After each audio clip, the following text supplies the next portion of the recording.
Hello, in this video I'm gonna show you how to pack or compress zip and RAR files for your SONY Xperia Pro-I. So in order to do that, you'll need to open the RAR app, which we've shown how to download in our other video. And now to pack some files, we'll need to have them. So I have few pictures in my DCAM Photography Pro, and I have this picture right here, which I want to compress into RAR file. So I'm gonna select it and then press the plus button right here. Now select the RAR file right here, and I want to delete this file after archiving and create solid archive.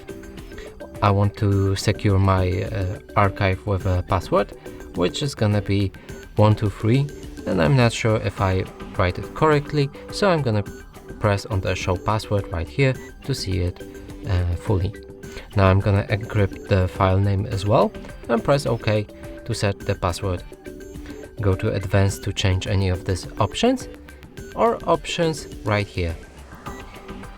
You can also leave a comment in the comment section here to actually leave someone some information about this archive. So now, after I've set up everything, I'm gonna press OK, which actually I'm gonna just change the name as well to, for example, hard picture. And after everything is done, I'm gonna press OK, and I have the RAR file created. And that's it for this video. Hope you like it. Please consider subscribing to our channel, leave a like and a comment below.